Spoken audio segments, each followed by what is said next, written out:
أعوذ بالله من الشيطان الرجيم. بسم الله الرحمن الرحيم.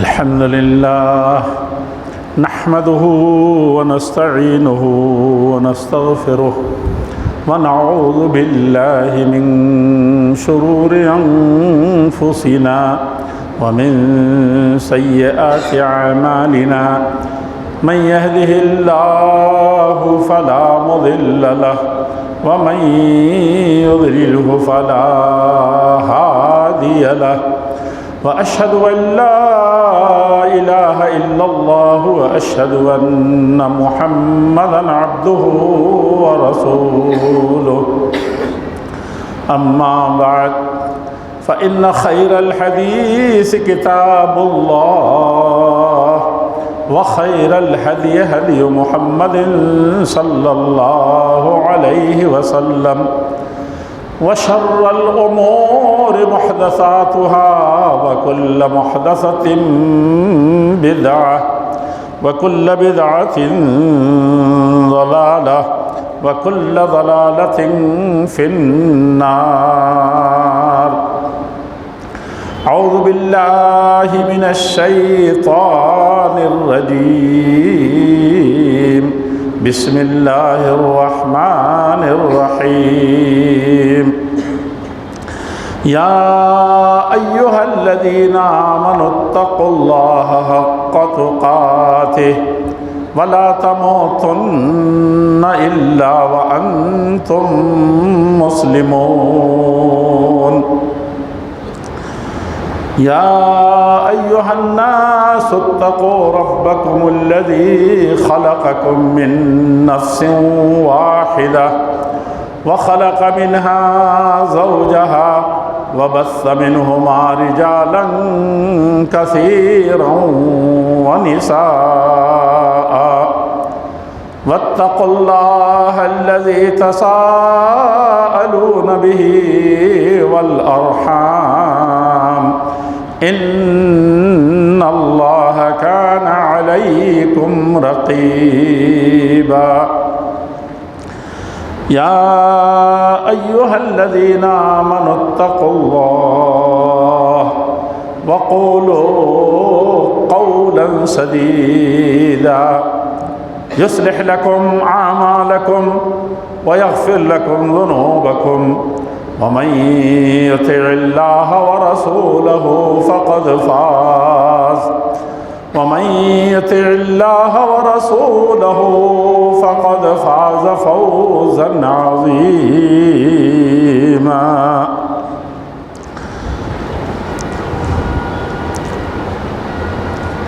وقال تبارك وتعالى في موضع آخر وإما تخافن من قوم خيانة فانبذ إليهم على سواء إن الله لا يحب الخائنين.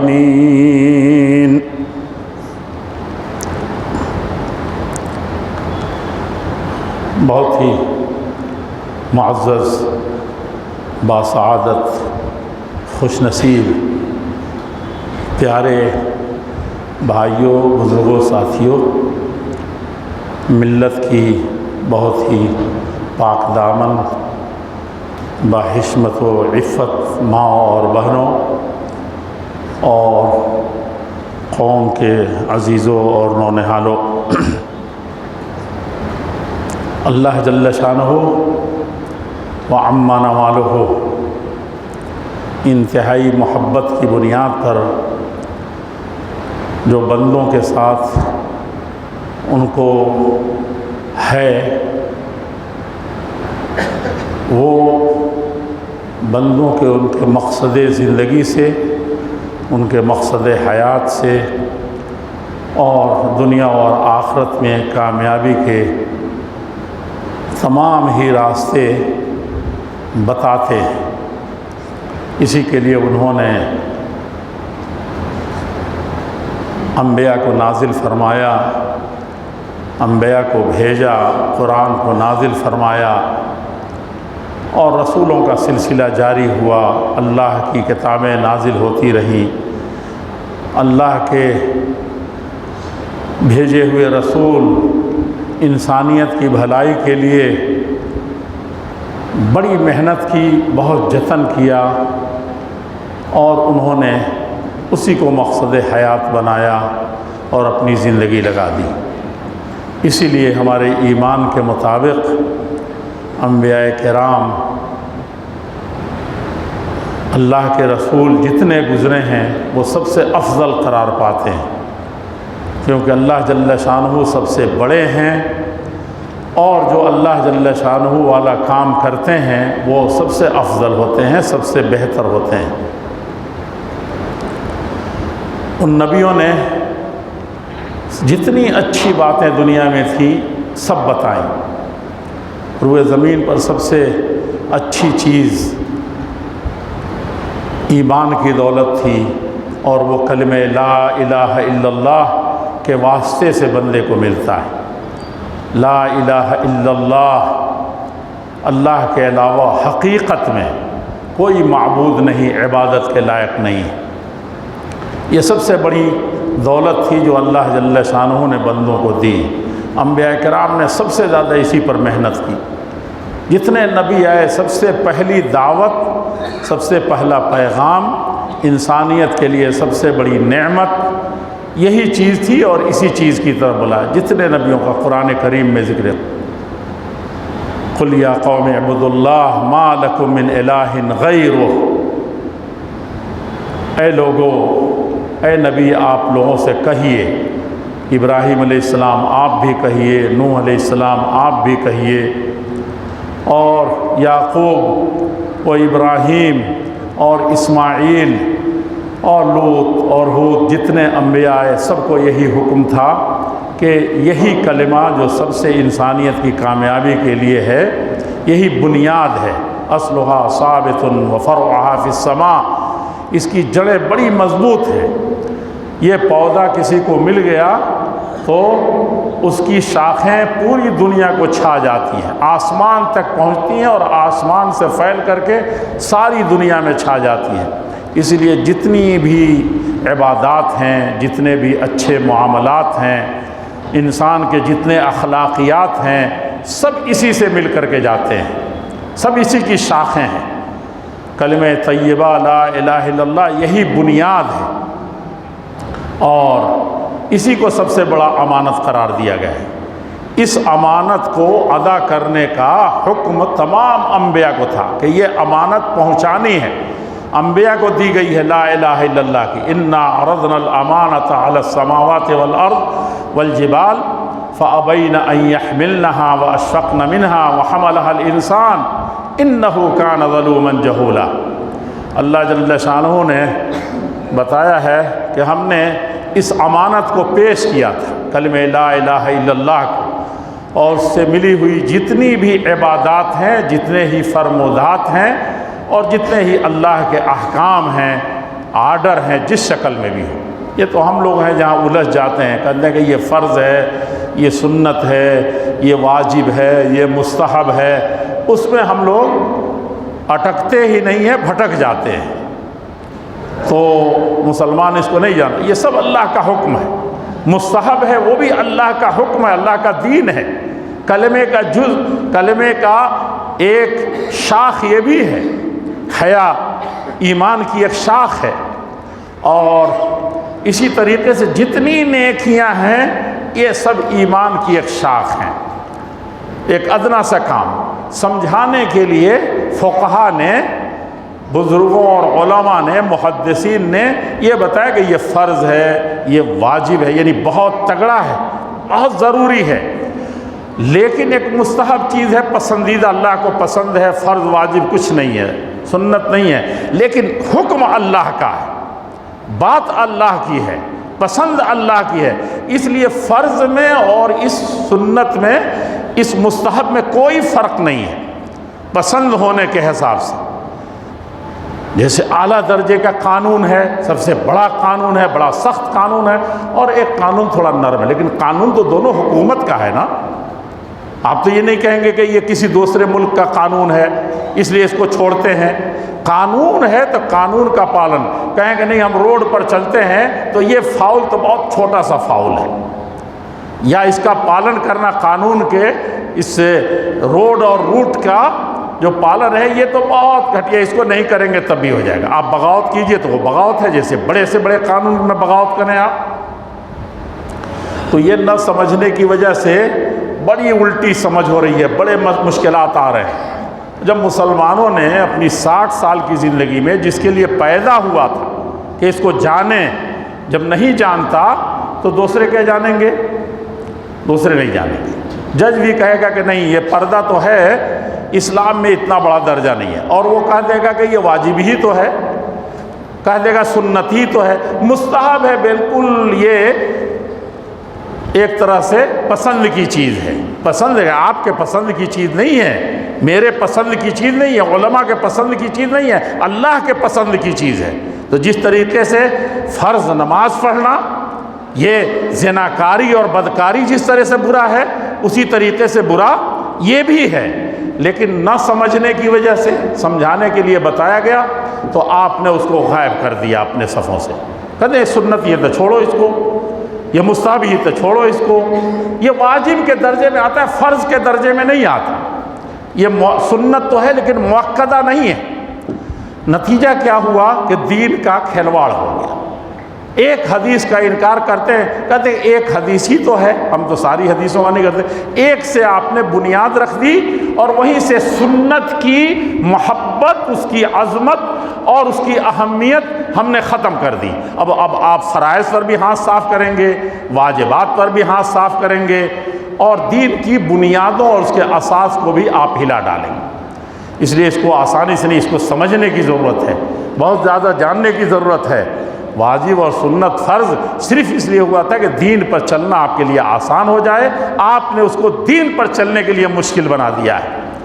تو یہ بات میں پتہ نہیں کہاں سے کہاں چلا گیا، میں عرض صرف اتنا کر رہا تھا کہ یہ لا الہ الا اللہ جو ہے یہ اللہ تعالیٰ کی سب سے بڑی امانت ہے۔ انا عرضنا الامانۃ، یہ ایمان کا کلمہ جو ہے یہ بڑی امانت ہے، سب سے بڑی۔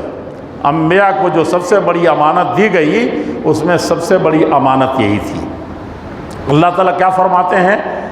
انا عرضنا الامانۃ علی السماوات، آسمانوں پر بھی بلا ستون کے اتنے مضبوط ہیں کہ قائم ہیں اور قائم رہیں گے۔ اور کس طریقے سے قائم ہیں؟ اب سائنسدان اس کو کہتے ہیں کہ یہ کشش ہے اور وہ کشش ہے، اس کی بنیاد پر یہ ٹکا ہوا ہے، اس کی بنیاد پر وہ ٹکا ہوا ہے۔ یہ سیارے، یہ ستارے، یہ کواکب و انجموں، شمس و قمر، یہ جتنا کچھ بھی آپ کو نظر آتے ہیں، یہ نظام اللہ جل شانہ کا یہ قائم کیا ہوا نظام ہے۔ اور یہ پہاڑ جس کی وجہ سے زمین میں زلزلے رکے ہوئے ہوتے ہیں، اللہ تعالیٰ نے والجبال ارساہا، پہاڑوں کے بارے میں فرمایا کہ اس کی وجہ سے یہ زمین ٹکی ہوئی ہے، ورنہ آپ ٹک نہیں سکتے تھے اس کے اوپر۔ تو یہ اتنا بڑا نظام اللہ تعالیٰ فرمایا کہ اس امانت کو، کلمہ لا الہ الا اللہ کی امانت کو، دین کے اس امانت کو، ایمان کی اس امانت کو میں نے آسمان کو بھی دیا تھا، زمین کو بھی کہا تھا کہ یہ لو، یہ جو لے گا اس پر بڑی ذمہ داری ہوگی اور وہی سب سے بڑا ہوگا۔ سب سے افضل انسان اسی لیے قرار پاتا ہے وَلَقَدْ خَلَقْنَا الْإِنسَانَ فِي أَحْسَنِ تَقْوِيمٍ، اور سب سے اچھے سانچے میں اللہ تعالیٰ نے ڈھالا ہے۔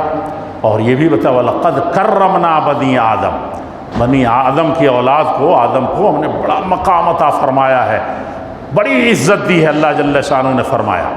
یہ تکریم اور عزت اللہ تعالیٰ نے دی ہے، جانتے ہیں کیوں؟ اس لیے کہ اس کو عقل دے کر کے یہ امانت اس کو سونپی تھی۔ تو اللہ تعالیٰ نے فرمایا کہ 3 مخلوقات کا ذکر ہے، تینوں بڑی بڑی ہماری نظر میں ہیں۔ آسمان سارے کے سارے، زمین اگر ہو سکتا ہے کہ سارے کے سارے، اور یہ سارے پہاڑ دنیا کے، چوٹیاں جو ایورسٹ کی ہیں اس سے لے کر کے، اور دنیا جہان کے جتنے پہاڑ ہیں، ان سب کو دیا تھا کہ تم مضبوط مخلوق ہو، میں نے جتنی چیزیں پیدا کی، تمہاری حیثیت، تمہاری قوت مجھے معلوم ہے، اس امانت کو لو، اس کو برتنا بھی ہے۔ اور امانت کس لیے ہوتی ہے؟ امانت اس لیے ہوتی ہے کہ وہ دوسروں کی چیز ہے ان تک پہنچانا ہے، جان پر کھیل کر کے پہنچانا ہے، جیسے جیسے آیا تھا ویسے ہی، اس میں اگر ذرہ برابر بھی ادھر ادھر ہوا تو خیانت ہو جائے گی۔ یعنی وقت پر نہیں دیا، وہ دے کر کے گیا تھا آپ کو 100 روپیے اپنا کوئی سامان، اور آپ نے وقت پر نہیں دیا، یہ خیانت ہے۔ جیسے ہم لوگ کہتے ہیں کہ کلمہ آج نہیں پڑھیں گے، کل سے نماز پڑھنا شروع کر دیں گے، کل توبہ کر لیں گے، کل ہم فلاں کا حق ادا کر دیں گے، آج نہیں، ابھی تو جوانی کی مستی ہے، ابھی تو لڑکپن کا کھیل کا زمانہ ہے، اور ابھی یہ تو بڑھاپا، اب عقل پختہ ہوئی ہے تو اب کچھ کرنے دھرنے کا کے لیے اب میرے قوا صحیح معنی میں ساتھ دے رہے ہیں۔ تو یہ سب مسئلہ نہیں ہے، یہ امانت کہتے ہیں کہ اس کے وقت پر چاہنے والا جب چاہ رہا ہو، جس وقت چاہ رہا ہو، اور جس شکل میں اس نے دیا ہے اسی شکل میں اس کو ادا کریں۔ اس لیے کلمہ کا کوئی معنی یہ بتاتا ہے، کوئی وہ بتاتا ہے، اور کوئی اور مطلب کہتا ہے لا الہ کوئی بھی حقیقت میں معبود نہیں ہے، عبادت کے لائق نہیں ہے، عبادت کسی اور کی بھی کر لیتا ہے وہ، اور 10 تعویلیں ہیں اس کی، کوئی قبر کی، کوئی کسی بزرگ کی، کوئی کسی درخت کی، کئی پتہ نہیں کہاں اس کے کتنی طرح کی۔ اس کلمے کو، ایک کلمہ جو سب سے بڑی امانت تھی، اس کے اندر انسان نے خیانت کر دی۔ تو اب وہ لوگ کیا کہتے ہیں کہ سوریہ نمسکار کیجئے۔ آپ کیوں بھاگتے ہیں؟ آپ نے جب کلمے کی امانت کو اس کے لفظ کے، اس کے معنی کے اعتبار سے بھی اس امانت کو امانت نہیں رکھا، امت منمانی تشریح کر لی۔ اللہ کے نبی محمد الرسول اللہ صلی اللہ علیہ وسلم نے 63 سالہ زندگی میں سب سے زیادہ زور اسی امانت پر دیا تھا، سب سے زیادہ اسی کو پھیلایا تھا، سب سے زیادہ تکلیف اسی سے اٹھائی تھی۔ اور کیا ہوا تھا؟ آپ کہتے ہیں کہ نہیں، ہم تو 2 دن بھی اس وقت تقریر بھی نہیں سنیں گے، اپنے بچے کو مدرسے میں تو بھیجیں گے نہیں، تو اب مدرسے پر بھی ہاتھ صاف ہو جائے گا۔ جتنے چیزوں کی ناقدری ہم نے کی وہ سب ہمارے سامنے ہے۔ اللہ جل شانہ کا قانون ہے ان اللہ لا یغیر ما بقوم حتی ان اللہ لا یغیر ما بقوم حتی یغیروا ما بانفسہم۔ جو نعمت ملی ہے کلمہ کو برقرار رکھنے کے لیے، اس کو ایمان کو پروان چڑھانے کے لیے، ممبر و محراب کو زندہ رکھنے کے لیے، آپ کے نکاح اور طلاق کو صحیح اسلامی بنیادوں پر برتوانے کے لیے، یہ سب دینی تعلیم ہے۔ آپ نے اس کی قدر نہیں کی تو اب اس کا سنسودھن ہی نہیں ہوگا، اب تو اس کے لیے طرح طرح کے عجیب طرح کی چیزیں آئیں گی، کیونکہ ہم نے اس کی قدر نہیں کی۔ لا یغیر ما بقوم، اللہ تعالیٰ ریجیکٹ نہیں کرتے ہیں، بدلتے نہیں ہیں، کوئی نعمت کو چھینتے نہیں ہیں کسی قوم کو دینے کے بعد، حتی یغیروا ما بانفسہم، جو نعمتیں ملی ہیں اس کی ناقدری شروع ہو جاتی ہے، تب اللہ تعالیٰ کہتے ہیں اب یہ اس کا حال نہیں ہے۔ باپ دیکھتا ہے کہ اس کے پاس امانت رکھی، اس کو گھر کا کاروبار دے دیا، اس کو جیسے ہی دیکھتا ہے کہ یہ اس کا لاوالی پن نہیں جا رہا ہے، جیسے دیکھتا ہے کہ یہ اپنے عقل کو کام میں نہیں لا رہا ہے، وہ فوراً وہاں سے کہتا ہے کہ اپنے آنکھوں کے سامنے یہ بربادی میں نہیں دیکھنا چاہتا۔ یہ بہت بنیادی، اللہ جل شانہ فرماتے ہیں کہ ہم کسی قوم کو دیتے ہی ہمارے خوش ہو کر کے دیتے ہی ہیں کہ اس کو لے، پروان چڑھے، آگے بڑھے، لیکن یہ کیا کرتی ہے؟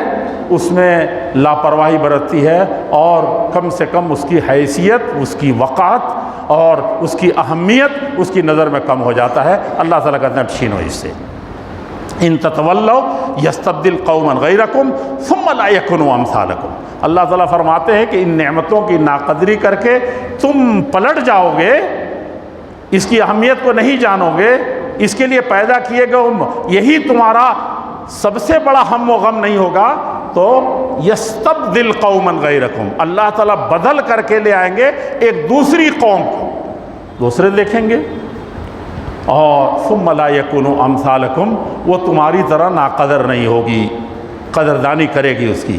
تو کلمے کے اندر بھی ہم نے بہت سارا سنسودھن کیا ہے، بہت سے منمانی کیے ہیں۔ لا الہ کہتے ہیں کہ حقیقت میں عبادت کے لائق صرف اللہ کی ذات ہے، لیکن اپنی امیدیں، اپنی آرزویں، اپنی دعائیں، اپنے فریاد، اولاد مانگنی ہو تب بھی، شفا یابی چاہنی ہو تب بھی، اور قوم پر کوئی مصیبت آئے تب بھی ہر حال میں ہم غیر اللہ پر یقین رکھتے ہیں، اللہ پر صحیح معنی میں یقین نہیں ہوتا۔ ابھی حج میں تھا تو ایک بڑے ملک کے ایک بڑے منسٹر صاحب بٹھا رہے تھے۔ اخلاق تو یہ تھا ہم مسلمانوں کا کہ میں بیٹھے ہوئے تھا، اس سال ہم لوگ حج میں تھے کہ بالکل سمپل حج کرنا ہے، کسی مدد کے بعد جہاں ڈال دیں ویسے ہی وہ ڈالے ہوئے تھے۔ آئے تو سب سے پہلے فورس کے ساتھ آئے اور کہا کہ ہٹیے۔ میں نے کہا یہ پہلا اخلاق ہے، تو سمیٹ لیا، تھوڑا سا ادھر کر لیا، کہا کہ نہیں یہاں سے ہٹیے، آپ ادھر جائیے۔ وہاں چلے گئے، بھائی حج میں تھوڑا سا بچنا ہوتا ہے نا، تو ایک ہوا وہ وہاں جائیے۔ اس کے بعد پتہ چلا کہ وہاں بیٹھے بیٹھے چلے گئے کنارے۔ دوسرے دن جب لوٹے ہم لوگ تو باتوں میں کھانا کوئی کسی نے لا کر کے دیا، تو میں نے کہا کہ یہ لیجیے آپ لوگ۔ ان کی بیگم بھی آ گئیں منسٹر صاحب کی، اور ان کو دیا وہاں پر اس ملک کے۔ تو بڑا شرما رہے تھے کہ اس کے ساتھ تو ایسے ہوا ہے، یہ ایسے کر رہا ہے۔ اور کہنے کی بات جو یہ ہے، وہاں ایک صاحب آ کے تقریر کرنے لگے، سمجھانے لگے کہ جو کچھ ہوتا ہے اللہ تعالیٰ کرتے ہیں، انسان کے کرنے سے کچھ نہیں ہوتا۔ وہ بہت متاثر ہو رہے تھے، لیکن انہوں نے کہا کہ اللہ تعالیٰ بھیجے گا ضرور، اللہ تعالیٰ ضرور یہ آسانی پیدا کرے گا۔ کرتے رہے۔ اب ظاہر بات ہے کہ کسی کو ٹوکنا، کچھ کہنا بڑی مشکل بات ہوتی ہے، نیکی کر دریا میں ڈال کے بعد بھی نہیں ڈال سکتے آپ۔ تو بہرحال بات یہاں تک آئی، حدیث سنائی، تب مجھے تھوڑا سا میں نے راستہ نکالنے کی کوشش کی۔ کہا کہ چڑیے کو جیسے اللہ تعالیٰ روزی پہنچاتے ہیں، ویسے ہی روزی اللہ تعالیٰ آپ کو جیسے چاہے گا پہنچائے گا، آپ کا کام بنا دے گا اللہ تعالیٰ۔ چڑیا کو روزی دیتا ہے کہ نہیں دیتا ہے؟ تو میں دیکھا کہ وہ مطمئن نہیں ہو رہے ہیں۔ جب وہ چلے گئے تب میں نے ان سے کہا کہ ایک بات عرض کرنا چاہتا ہوں۔ حدیث تو انہوں نے سنا دی، حدیث کے نام پر نہیں کہا ہوتا تو میں شاید زیادہ ہی گناہ گار ہوتا۔ میں کچھ بتانا چاہتا ہوں۔ میں نے کہا پیارے رسول صلی اللہ علیہ وسلم کی پوری پیاری حدیث یہ ہے کہ لو توکلتم علی اللہ حق توکلہ لرزقکم کما یرزق اللہ الطیر تغدو خماسا وتروح بطانا۔ کہا کہ حدیث پوری یہ ہے کہ اگر تم اللہ پر حقیقی طور پر یقین کر لو، اللہ پر بھروسہ کر لو، توکل کر لو صحیح معنی میں، تو اللہ تعالیٰ جیسے چڑیے کو روزی پہنچاتا ہے، اس کا کوئی کھیت نہیں ہوتا، اس کی کوئی گارجین نہیں ہوتا، کوئی نوکری نہیں ہوتی، کوئی کسی طرح کی تجارت نہیں ہوتی، تو جیسے اس کو روزانہ کی روزی ملتی ہے، تم کو بھی روزانہ کی روزی مل جائے گی۔ اللہ تعالیٰ کبھی بھوکا تم کو نہیں مارے گا۔ لیکن آگے کا کیا مسئلہ تھا؟ تغدو، یہی چیز مولوی صاحب نے نہیں بتائی، اور اسی پر دونوں دیکھا کہ وہ کنفیوز ہو رہے ہیں، یہ کہے جا رہے ہیں۔ تو انہوں نے کہا کہ مجھے اس بات سے اطمینان نہیں ہوا کہ پیارے نبی کی حدیث کیسے ہی بیٹھے رہو، کیسے امت کی گاڑی چلے گی، کیسے اپنا چلے گا۔ تغدو، صبح سویرے وہ نکل جاتی ہے۔ کہاں؟ جب سارے مسلمان سوئے ہوتے ہیں، مسلم محلوں میں سوئے ہوئے ہوتے ہیں سب۔ تغدو، صبح سویرے وہ چڑیا نکل جاتی ہے، دور دراز گھومتی پھرتی نکلتی ہے۔ تغدو خماسن، اس کا پیٹ بالکل نیچے جا کے سٹ گیا ہوتا ہے، رات بھر میں بہت بھوکی ہو گئی ہوتی ہے، بھوک سے کچھ نہیں ہوتا اس کے بعد۔ وتروح بطانا، لیکن شام کو جب لوٹتی ہے تو پوری توند نکلی ہوئی ہوتی ہے اس کی، یعنی پیٹ بھرا ہوا ہوتا ہے۔ سمجھا کہ نہیں؟ تو وہ منسٹر صاحب ایسے ویسے تو آدمی تھے، فوراً سمجھ گیا، کہا تغدو، نکلنا پڑتا ہے اس کو مولانا۔ میں یہی کہہ رہا تھا، کل سمجھ نہیں رہے تھے مولانا صاحب، میں یہی کہہ رہا تھا کہ بلا نکلے، بلا کوشش کیسے کوئی چیز مل جائے گی۔ سمجھا کہ نہیں سمجھا؟ میرے دل میں آیا کہ میں کہوں کہ جیسے آپ کو یہاں جگہ مل گئی آپ کے لاؤ لشکر کے ساتھ اور ہم لوگوں کو کنارے ڈال دیا، ویسے ہی ایسی کوشش نہیں، وہ بھی حج میں۔ سمجھا کہ نہیں سمجھا؟ لیکن میں نے نہیں کہا حج کا معاملہ تھا، شرما جاتے ہو، لیکن کہنے کا مطلب یہ کہ انہوں نے کہا کہ اب یہ معاملہ پورے طور پر سمجھ میں آ گیا کہ اس کو دوڑنا پڑتا ہے، اس کو اڑنا پڑتا ہے، اس کو گھاٹ گھاٹ کا پانی پینا پڑتا ہے، کتنی جگہوں پر وہ جاتی ہے اور جان کو بھی بچاتی ہے، اور اس کے بعد وہ شام کو آسودہ حال ہو کر کے اپنے گھونسلے میں لوٹتی ہے۔ تو کوشش کریں سارے معاملات میں اپنے، تب جا کر کے تو یہ امانت ہے۔ اللہ تعالیٰ نے فرمایا کہ آسمان کو بھی، زمین کو بھی، پہاڑوں کا بھی، تو یہ سب ڈر گئے کہ اتنی بڑی ذمہ داری، اتنی بڑی امانت کلمہ لا الہ الا اللہ کی ہم کیسے اٹھائیں گے؟ ہم ایک بھیڑ چال چل کے سمجھتے ہیں کہ کلمے کی حفاظت ہو جائے گی اور ہم اللہ کی زمین پر سب کچھ ہو جائے گا اور اللہ کی یہ زمین اللہ والوں کی ہوگی، کبھی نہیں ہو سکتا ہے۔ وہی محنت، وہی ایمان اور انہی بنیادوں پر اٹھنا پڑے گا امت کو۔ اس امانت کو پہنچانے کے لیے خود ہی دبا کر کے، خود ہی اس کو ختم کر کے، خود ہی اس کی توضیح کر کے اور خود ہی بدنام ہو کر کے نہیں۔ انا عرضنا الامانۃ علی السماوات والارض والجبال فابین ان یحملنها، تو صاف انکار کیا تھا انہوں نے کہ نہیں یہ اس امانت کو، اس ذمہ داری کو ہم نہیں لے سکتے۔ واشفقن منها، اور بہت دہلنے لگے، ڈر گئے کہ اللہ جل شانہ اس امانت کو ہم نہیں اٹھا سکیں، یہ بڑا مشکل کام ہے پہنچانا، اس کو برتنا، اس کو لینا، اور انہی سارے لوازمات کے ساتھ کہ انبیاء نے گھر سے نکالے گئے، مارے گئے، ستائے گئے، گھر بار سب کچھ داؤ پر لگا دیا۔ اور اس سے بڑی کیا چیز ہے کہ جو صادق و امین تھا، یہ اسی امانت کے لیے ان کی امانت کی دھوم مچی ہوئی تھی۔ اللہ کے نبی محمد الرسول اللہ صلی اللہ علیہ وسلم کے امانت کو ہر شخص پہچانتا تھا مکے میں، مال کی حیثیت سے نہیں پہچانتا، سب جانتے تھے کہ بہت غریب ہیں، علم کی حیثیت سے آپ پڑھے لکھے تھے نہیں، اس حیثیت سے بھی کوئی نہیں جانتا تھا۔ آج امت کا کہ سارے ایجوکیٹڈ ہو جائیں گے، ہماری یہ کالجز ہو جائیں گے اور یہ دنیا ہو جائے گی، ہر چیز میں ایک پیچھے بھاگنے کا، ایک کوئی غلط نعرہ لگاتے اس کے پیچھے بھاگنے کا، نہ اپنی عقل سے کام لینا ہے، نہ دماغ سے کام لینا ہے، نہ سارے عقول کو جمع کر کے ہم کو کوئی کام کرنا ہے۔ ڈر گئے، کہا کہ اب اسکول سے لڑکیاں نکالی جا رہی ہیں، تو کہا کہ ہم سب لوگوں کو سب کام چھوڑ کے اسکول قائم کرنا چاہیے۔ کہاں سے اسکول چلائیں گے بھائی؟ پیسہ ہے 2 دن کے لیے اسکول بنا دیں گے، اس کو مانیتا پراپت نہیں ہوگا تو کون جائیں گی بچی؟ آپ ہی کی بچی جائے گی۔ پھر بچی کیسے جائے گی؟ پردہ لگا کر کے جائے گی؟ انہی سڑکوں سے جائے گی، کسی اور طریقے سے جائے گی؟ یعنی بالکل ایک نعرہ لگا دیا تو سارے دیکھو کہ سارے اخبارات میں وہی آ رہے ہیں، سب کچھ وہی کہہ رہے ہیں۔ یعنی امت کے اندر جب اس طریقے سے دماغ کا، دل کا، اور کوئی بول دے تو کہے کہ یہ مخالفت کر رہے ہیں فلاں چیز کی، فلاں طریقے سے ان کی 1.5 اینٹ کی مسجد الگ بنی ہوئی ہے۔ لوگوں بہت زیادہ سمجھداری کی ضرورت ہے، جوانوں سے لے کر کے سب کی پائیدار کام کریں اور اس کو تمام نشے و فراز کے ساتھ کام کریں۔ تو یہ سب سے بنیادی چیز ہے۔ اللہ تعالیٰ نے فرمایا کہ انا عرضنا الامانۃ علی السماوات والارض والجبال فابین ان یحملنها واشفقن منها، سب ڈر گئے۔ وحملها الانسان، انسان نے یہ ذمہ داری لی کہ لا الہ الا اللہ کے تقاضے کو ہم پورا کریں گے، ہم اس امانت کو گھر گھر پہنچائیں گے۔ اب یہ بتائیے، پوری دنیا میں کہا جاتا ہے کہ اگر مسلمانوں کو تقسیم کیا جائے تو ہر ایک مسلمان پر 5 آدمی آتے ہیں۔ یہاں 5 کون کہے؟ اپنے سگے بیٹے کو، جس کی ذمہ داری باپ کے اوپر ہے کہ تعلیم سے، تربیت سے، اخلاق سے، ساری چیزوں سے وہ ایک البیلا انسان بنائے، اپنی پوری زندگی کھپا دے اس میں۔ اس کی جب ہم صحیح تربیت نہ کر سکے، یہ بھی نہیں جان سکے اس کی تربیت کیا ہے، اور جس قرآن میں وَكَانَ خُلُقُهُ القرآن، محمد الرسول اللہ صلی اللہ علیہ وسلم کی بیوی سے پوچھا لوگوں نے کہ آپ کا اخلاق کیسا تھا، برتاؤ کیسا تھا، غیر مسلموں کے ساتھ کیسے رہتے تھے، یعنی 100 سوال ایک ہی سوال میں کر دیا۔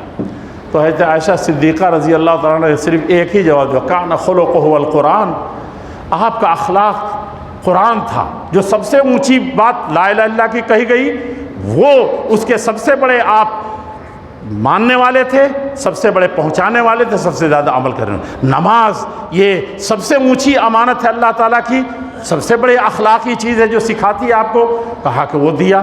زکوٰۃ پتہ نہیں اخلاقیات کے کتنے باب پورا کرتا ہے، اور روزہ کا تو لوگ کہتے ہی ہیں کہ اتنا خالص اللہ کے لیے ہوتا ہے اور لوگوں پر ہمدردی کے لیے ہوتا ہے کہ اس کو تو اللہ تعالیٰ نے فرمایا کہ یہ تو سراپا میرے لیے ہے۔ یعنی اسلام کے جتنے حج، جس کا میں نے ایک تھوڑا سا منظر آپ کے سامنے پیش کیا، یہ ساری چیزیں اسی طریقے سے سچائی ہے، اور دنیا کے جتنی نیکیاں ہیں یہ سب اخلاقیات کے باب میں آتے ہیں، اور قرآن کریم نے سب سے اچھا، سب سے بہتر طریقے سے اس کو بتایا ہے، سمجھایا ہے۔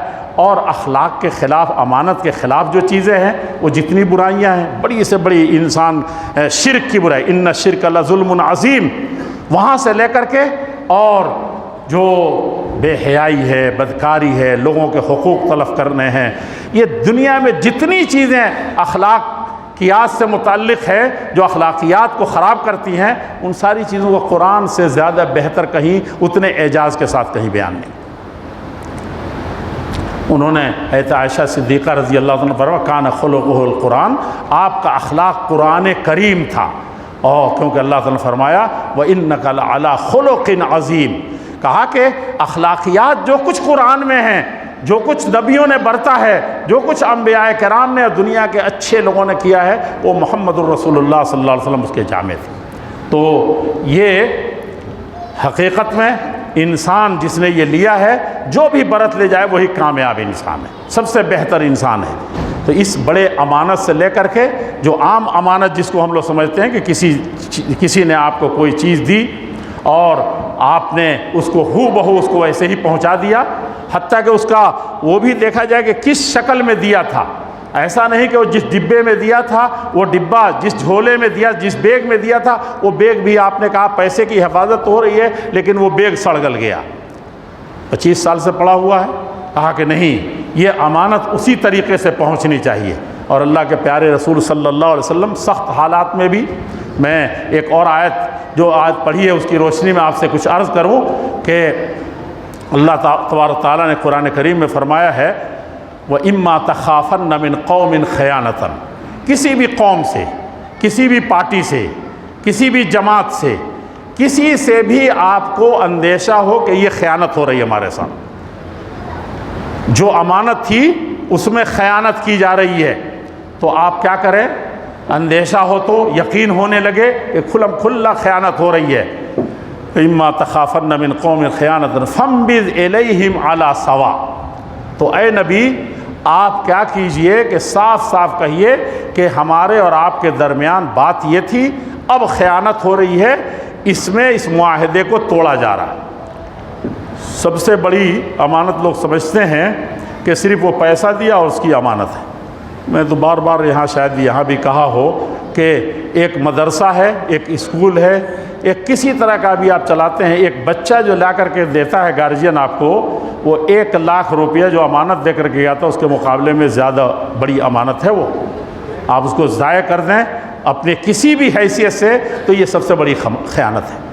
اسی طریقے سے دنیا کی جتنی چیزیں ہیں سب کو آپ تصور کر لیجئے، تو سب سے بڑی، اسی لیے المجالس، عرب کہتے ہیں المجالس بالامانہ، کہا کہ مجلسیں جو ہوتی ہیں، مجلس میں کوئی بات ہوتی ہے تو یہ امانت ہوتی ہے، وہ فتنے پھیلانے کے لیے نہیں ہوتی، اس راز کو فاش کرنے کے لیے نہیں ہوتی، بلکہ امانت ہوتی ہے کہ جو بات جیسے ہوئی ہے وہی تک رکھیں۔ اگر راز کی بات ہے تو آپ اس راز کی بات کو جان چلی جائے، لیکن آپ اس راز کی بات کو فاش کر دیا تو اس امانت سے جو لاکھوں روپے رکھے ہوئے ہیں اس خیانت سے کم، بلکہ کہا یہ جاتا ہے کہ راز کا، کسی بات کا کی حفاظت کرنا یہ سب سے بڑی امانت ہوتی ہے، پیسے کی امانت سے بھی بڑی امانت ہوتی ہے۔ لیکن آج دیکھیے کہ کتنی خیانتیں ہیں، کتنی طرح کی باتیں ہیں، کتنے طرح کے مسائل ہیں جو ہمارے، تو اللہ کے نبی صلی اللہ علیہ وسلم نے فرمایا تھے لا ایمان لمن لا امانت لہ، اس کا ایمان بچتا نہیں ہے جس کے پاس امانت نہیں، اور فرمایا لا دین لمن لا عہد لہ، اور کوئی وعدہ کر کے مکر جائے تو وہ دیندار کبھی نہیں ہو سکتا ہے، بے دین ہوگا وہ، اور دنیا میں جہاں کہیں جائے۔ تو اللہ کے نبی کو یہاں حکم ہوا کہ ایک دشمن، ایک پارٹنر، ایک ساتھی آپ سے بدعہدی کر رہا ہے، بات میں وعدہ جو ہوا تھا اس کی خلاف ورزی کر رہا ہے، تو آپ کے لیے جائز نہیں کہ آپ بھی خلاف ورزی کریں۔ فانبذ الیہم علی سوا، آپ دیکھیے برداشت کے لائق نہیں ہے، اس سے نقصانات دونوں فریق کے بہت ہو رہے ہیں، کم سے کم آپ کو گھاٹا لگ رہا ہے۔ فَانبِذْ إِلَيْهِمْ عَلَى سَوَاءٍ، تو برابری کی بنیاد پر صاف صاف کہیے کہ اب یہ معاہدے کو آپ نے توڑ دیا ہے، اس لیے اب دوسرا اسٹیج شروع ہوگا، آپ ہمارے ساتھ دوبارہ بیٹھیے، عہد شکنی آپ نے کر دی۔ اس کے بعد جو اللہ تعالیٰ نے فرمایا ان اللہ لا يحب الخائنین، اس پس منظر میں دیکھیں گے کہ خیانت تو دوسرا کر رہا ہے، آپ خیانت کے بدلے میں کسی طریقے سے آپ کی طرف سے خیانت ہو رہی ہے، چپکے سے ہو چاہے اعلان کر کے ہو، تو اللہ تعالیٰ فرماتے ہیں کہ تمہارے لیے تو بہرحال یہ جائز نہیں ہے، خیانت کرنے والے تم بھی ہو جاؤ، ان کے بدلے میں رد عمل کے طور پر تو یہ بھی اللہ تعالیٰ کو پسند نہیں، اللہ تعالیٰ خیانت کرنے والوں کو پسند نہیں کرتا۔ میں جلدی سے آپ سے بات کروں، پہلے بھی کبھی میں نے عرض کیا تھا، اللہ کے حضرت امیر معاویہ رضی اللہ تعالیٰ کا ذکر ہے، جب یہ سیریا وغیرہ، یہ ایجپٹ، یہ سارے علاقے فتح کر رہے تھے، فتح کر کے اور آگے یہ روم کا جو علاقہ ہے اٹلی کا، ادھر بڑھ رہے تھے، اس دنیا سے آگے جا رہے تھے، ان کے بحری بیڑے بڑے بہت مشہور تھے، سب سے پہلے بحری بیڑے انہوں نے ہی تیار کیا تھا حضرت امیر معاویہ رضی اللہ تعالیٰ اپنے زمانے میں، اور اس سے زیادہ ان کی بنو امیہ کی خوبی یہ تھی کہ جہاں کہیں بھی گئے جس زبان کے بھی بولنے والے ہوں، ان کی سلطنت جہاں پہنچی وہاں عربی زبان خالص آج تک موجود ہے۔ یہ اتنا بڑا کمال ہے، اتنی بڑی برکت تھی، اور اللہ کے نبی نے ان کو خصوصی دعائیں دی تھی۔ بہرحال حضرت امیر معاویہ رضی اللہ تعالیٰ عنہ گئے تو دشمن نے صلح کر لیا، کہا کہ یہ تو سیل رواں ہے جو رکنے کا نام نہیں لیتا، تو دشمن نے بڑی چالاکی سے صلح کر لی۔ اس وقت قیصر تھا، یعنی رومی امپائر تھا، تو صلح کے لیے جب ہاتھ بڑھایا تو اللہ تبارک تعالیٰ نے فرمایا کہ صلح کر لو، جب بھی کوئی کتنا ہی بڑا دشمن ہو، صلح کی بات آ جائے تو صلح کر لو، بات ختم ہو رہی ہے۔ صلح کے لیے ہاتھ بڑھایا، معاہدہ ہو گیا کہ آپ جہاں ہیں وہاں رہیں، جہاں ہم ہیں یہاں رہیں گے، آگے کچھ نہیں ہوگا۔ لیکن دشمن نے تو صلح اسی لیے کیا تھا کہ پسپا ہو رہا ہے، اس نے چوکیاں بنانی شروع کر دی، جہاں جہاں نکے تھے، مین پوزیشن کی جگہ تھی، وہاں اپنا فوج جمانا شروع کر دیا۔ پورا روم، پورا یورپ امڑ آیا، اور دیکھا کہ بڑی تیاریاں ہو رہی ہیں۔ حضرت امیر معاویہ رضی اللہ کو تو داہیۃ العرب کہا جاتا تھا، یعنی عرب کا سب سے بڑا سیاستدان، پہلے بھی شاید کوئی ہو، بعد میں بھی کوئی ہو۔ تو جب ان کو خبر ملی تو انہوں نے اس سے زیادہ مضبوط چوکیاں جمانی شروع کر دی، قائم کرنے شروع کر دیے۔ لیکن ایک 180 سال 90 سال عمر نہیں لکھا ہے، لیکن ایک بوڑھے نے جو کبھی اٹھ کے چل نہیں سکتا تھا، اس کے بیٹے اس کو اٹھا کر کے سواری پر رکھتے تھے، اور بڑی وہ کہتا تھا کہ نہیں، اپنی زندگی میں کبھی میں گھر میں نہیں رہ سکتا، اللہ کے اس کلمے کو لے کے، اس امانت کو لے کر کے جہاں جہاں بھی اللہ کے بندے پہنچیں گے وہاں میں تم چاروں بیٹوں کے ساتھ پہنچوں گا، تمام بیٹوں کے ساتھ پہنچوں گا۔ تو بیٹوں نے رات کے اندھیرے میں باپ نے کہا کہ مجھے سواری پر بیٹھاؤ۔ بیٹوں نے کہا ابا حضور اس وقت کیا ہے، رات کو اب اس اندھیرے میں کیا کرنا چاہ رہے ہیں؟ ہاں نہیں، بیٹھاؤ مجھے، بیٹو بات کر رہا ہوں وہ سنو۔ کہا کہ ابا حضور بالکل حاضر، لے کر کے بیٹھایا۔ بوڑھے نے بڑی ہمت سے اپنی ٹانگیں ہلائیں اور گھوڑے کو ایڑ لگائی، اس کے بعد گھوڑے کو گھمانا شروع کیا۔ کہاں؟ حضرت امیر معاویہ رضی اللہ عنہ جو سپہ سالار اعظم تھے، اس وقت کے گورنر تھے، اس وقت کے حاکم تھے اس علاقے کے، ان کے خیمے کے درمیان گھوڑا چکر لگا رہا ہے۔ اب بوڑھا پوری طاقت کے ساتھ کہتا ہے اللہ اکبر، اللہ اکبر، اللہ اکبر۔ یہ دشمن کا مقابلہ نہیں تھا، یہاں اللہ اکبر تعجب کے لیے اللہ کی بڑائی بیان کر کے، اللہ کے حکم کے سامنے آؤ نیچے، وہی بڑا ہے، وہی کام بناتا ہے۔ اور اس کے بعد ایک جملہ کہا، جیسے ان کے خیمے کے دروازے پر پہنچے، کہا وفاء لا غدرن، کہا وفاداری ہونی چاہیے، خیانت ہرگز نہیں ہونی چاہیے۔ حضرت امیر معاویہ رضی اللہ عنہ کو بہت کچھ سمجھانے کی ضرورت نہیں پڑتی تھی، وہ فوراً سمجھ گئے، فوراً سمجھا، اور اس کے بعد یہ آیت پڑھی ان اللہ لا وَإِمَّا تَخَافَنَّ مِنْ قَوْمٍ، کہا کہ محمد الرسول اللہ صلی اللہ علیہ وسلم کو جب سب سے سنگین حالات تھے، سب سے برے وقت سے گزر رہے تھے، اس وقت اللہ تعالیٰ نے نبی کو کہا تھا کہ خیانتیں، یہ ادھر یہود مسلم عورت کے ساتھ خیانت کر رہے ہیں، ادھر معاہدہ کر رہے ہیں صبح اور شام کو خیانت کر رہے ہیں، پیچھے سے حملہ کر رہے ہیں، سرے بازار عورت کو ننگا کر رہے ہیں۔ اللہ کے نبی صلی اللہ علیہ وسلم کی وہ سنت یاد ہے، اور سارے لوگ ایک پر ایک سرما تھے۔ اللہ کے نبی کو حکم ہوا کہ نہیں، خیانت کا بدلہ خیانت نہیں ہے۔ امیر معاویہ رضی اللہ عنہ زیادہ جن پر وحی نازل ہوتی تھی وہی بلا کے امیر معاویہ سے لکھواتے تھے، کاتب وحی تھے، ان سے زیادہ تفسیر کون سمجھ سکتا تھا۔ یہ حضرت عمرو بن عنبسہ نے جب یہ آیت پڑھی تو امیر معاویہ نے فوراً بلایا اور کہا کہ ساری چوکیاں واپس لو، جو کچھ بنایا ہے لو، ہم غداری کر کے، خائنوں کا جواب خیانت سے دے کر کے، اور عہد کا جواب بدعہدی سے دے کر کے بدعہدوں کا مقابلہ نہیں کر سکتے۔ یہاں صرف ایمان کی بنیاد پر، یہاں صرف اسلامی اسپرٹ کی بنیاد پر، یہاں صرف قرآن و حدیث کی بنیاد پر ہی قوموں کا صحیح معنی میں قوموں کا علاج ہو سکتا ہے۔ یہ چیز ہم کو یاد رکھنی چاہیے۔ اللہ کے نبی نے بھی جب سارے عرب کی ساری سوتی ہی تلواریں آپ کے سر پر تھیں، آج رات ختم کر دینا تھا، تو امانتوں کو، انہی دشمنوں کے امانتوں ادا کرنے کے لیے حضرت علی کو بسترے پر سلا دیا تھا۔